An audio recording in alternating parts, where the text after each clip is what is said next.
Selamat sore untuk kita semua. Terima kasih atas kesempatan yang diberikan kepada kelompok kami. Kami akan memaparkan hasil materi kami dengan tema pengertian penulisan karya tulis ilmiah. Terlebih dahulu kami memperkenalkan diri. Nama lengkap saya Maria Wae, biasa disapa Ria. Nama lengkap saya Maria Yuwinda Kolong, biasa disapa Yuwin. Nama lengkap saya Maria Stefania Wae, biasa dipanggil Hifam. Nama lengkap saya Maria Novianti Bubuzei, biasa disapa Novi. Yang berikut kami lanjutkan dengan materi. Yang pertama, pengertian dasar karya tulis ilmiah. Karya tulis ilmiah merupakan uraian atau laporan tentang kegiatan, temuan atau informasi yang berasal dari data primer dan data sekunder yang disajikan untuk tujuan tertentu. Informasi tersebut dapat berasal dari data primer, yaitu didapatkan dan dikumpulkan langsung dan belum diolah dari sumbernya. Yang kedua, maksud dan sasaran karya tulis ilmiah. Penyusunan karya tulis dimaksudkan untuk menyebarkan hasil tulisan atau laporan tersebut dengan tujuan tertentu yang khusus sehingga dapat dimanfaatkan oleh orang lain yang tidak terlibat dalam kegiatan penulisan tersebut. Dengan demikian, sasaran penulisan karya tulis ilmiah adalah untuk yang pertama, masyarakat tertentu seperti para ilmuwan. Yang kedua, masyarakat luas, baik secara perorangan atau kelompok. Yang ketiga, pemerintah atau lembaga tertentu. Yang ketiga, macam karya tulis. Secara umum, karya tulis terdiri atas ilmiah dan karya tulis non-ilmiah. Namun demikian, karya tulis ilmiah dapat disajikan secara ilmiah, seni ilmiah, maupun populer. Karya tulis ilmiah adalah karya tulis yang disusun berdasarkan metode ilmiah untuk kelompok pembaca tertentu yang disajikan menggunakan format yang baku seperti makalah, skripsi, tesis, dan disertasi. Yang keempat, pengertian karya tulis ilmiah. Karya tulis ilmiah adalah suatu karya ilmiah yang disusunkan berdasarkan pendekatan metode ilmiah yang ditunjukkan untuk kelompok pembaca tertentu dan disajikan menggunakan format tertentu yang baku. Adapun langkah-langkahnya sebagai berikut. Yang pertama, mengidentifikasi masalah. Yang kedua, menghubungkan masalah dengan teori tertentu. Yang ketiga, merumuskan kerangka konsepsional atau teoritis. Yang keempat, merumuskan hipotesis. Yang kelima, menyusun rancangan studi. Yang keenam, menentukan pengukuran dan teknik pengumpulan data. Yang ketujuh, menganalisis dan menginterpretasi data. Yang kedelapan, membuat kesimpulan. Yang kelima, bentuk karya tulis ilmiah. A. Laporan. Pada umumnya laporan berkaitan dengan uraian dari hasil pengalaman langsung atau sumber data primer. Biasanya, penulis membuat suatu kesimpulan yang berasal dari informasi yang disajikan atau menyajikan dasar-dasar untuk keputusan yang akan diambil oleh pembaca atau kelompok pembaca tersebut. B. Makalah ilmiah. Makalah ilmiah adalah karya tulis ilmiah yang disusun berdasarkan informasi, data, atau hasil peneliti yang ditunjukkan untuk golongan pembaca atau masyarakat tertentu. Yang ke-C, makalah semesterial.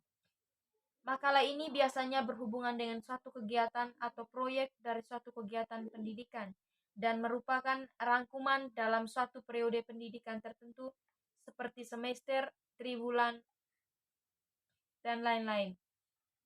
Yang ke-D, skripsi.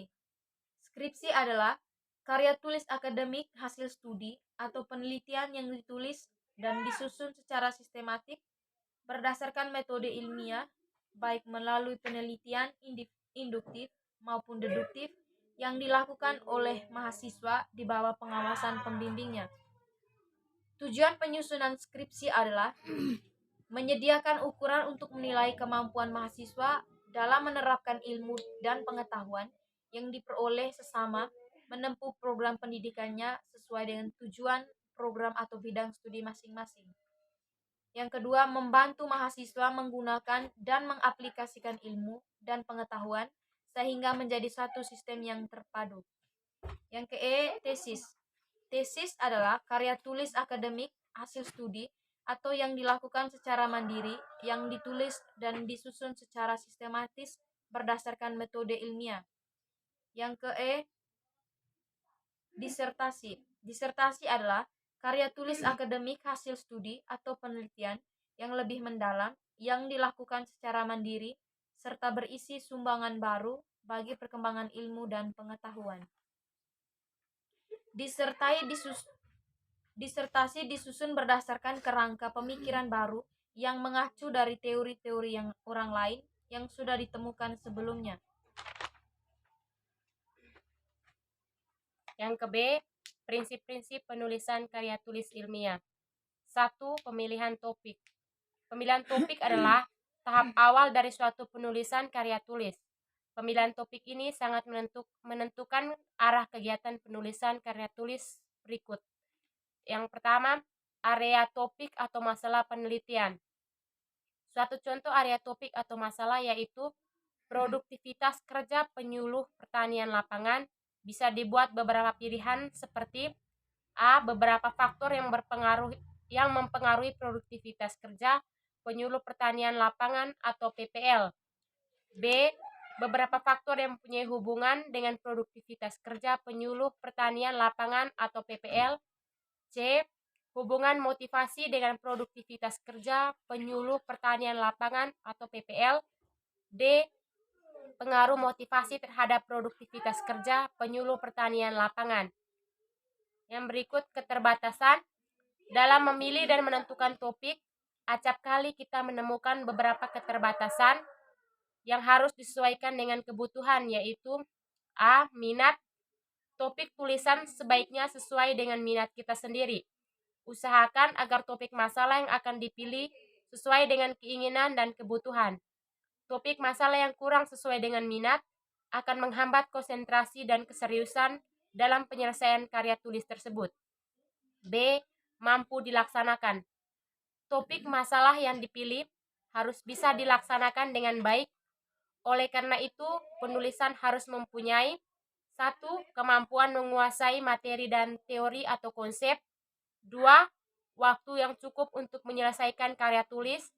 3. Tenaga pelaksanaan yang terlatih dan cukup. 4. Dana cukup tersedia. C. Mudah dilaksanakan. Penulis dapat dilaksanakan karena cukup faktor pendukung seperti cukup tersedia. D. Mudah dibuat masalah yang lebih luas. Topik masalah yang sudah dipilih sebaiknya dapat dikembangkan lagi sehingga dapat disusun atau dibuat rancangan yang lebih kompleks untuk penulisan berikutnya. E. Manfaat.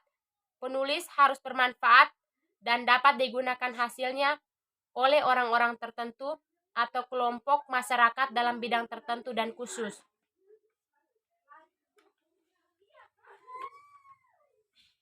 Dua, pengumpulan informasi.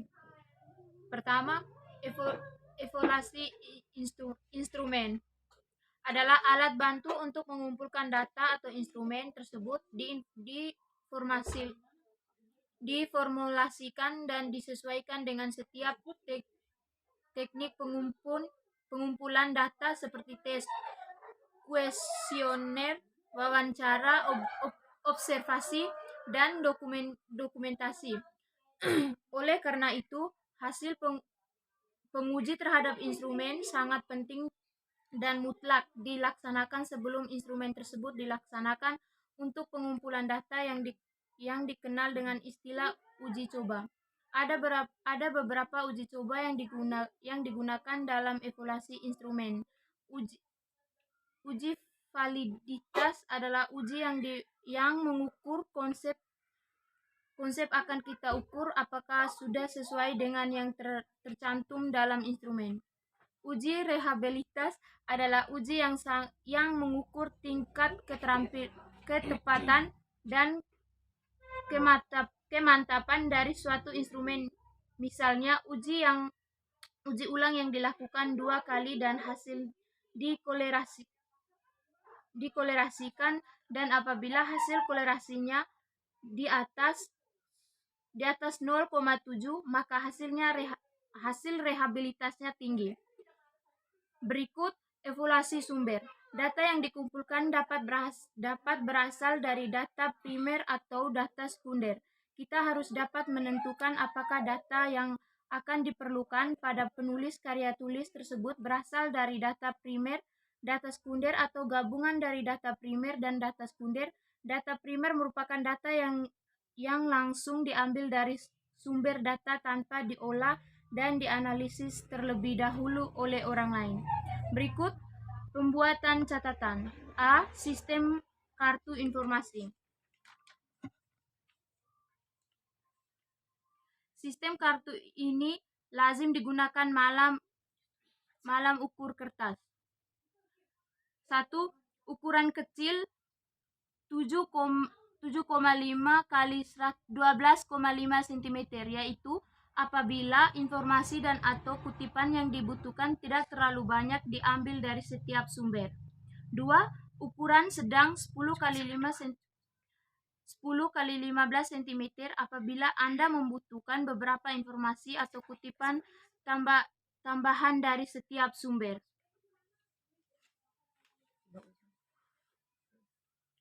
Penulisan naskah. Pada umumnya, penulisan karya tulis terdiri atas barisan naskah, revisi, naskah persiapan, format editing akhir, koreksi. Yang pertama, naskah pertama atau persiapan. Apabila kita telah mempunyai cukup informasi dan data untuk merumuskan ide dan menyempurnakan kerangka pemikiran, sudah tiba saatnya kita mulai untuk menulis naskah pertama. Dalam penulisan naskah pertama ini, kita perlu memastikan pada pengembangan ide. Kita dapat memulai tulisan dari awal hingga akhir secara berurutan, atau kita memilih bagian intinya dulu dengan mengabaikan pendahuluan dan kesimpulan. 2. Revisi. Setelah naskah pertama selesai, lakukan penggabungan materi secara penyeluruhan pada tulisan Anda. Hal ini dapat dilakukan dengan menghilangkan pernyataan yang kurang jelas dan perbedaan pada rangkaian tulisan. Gunakanlah kata-kata yang tepat dan struktur pada rangkaian tulisan. Gunakanlah kata-kata yang tepat dan struktur kalimat yang efektif. Sempurnakanlah makna dari setiap alinea yang digunakan. Upayakan agar setiap alinea hanya mengandung satu gagasan atau satu pokok bahasa. Revisi ini dapat dilakukan beberapa kali ini dalam bentuk naskah kedua kegiatan dan dilakukan beberapa kali ini dalam bentuk naskah kedua, ketiga, dan seterusnya apabila diperlukan hingga memperoleh hasil yang optimal. Sekian dan terima Terima kasih. kasih.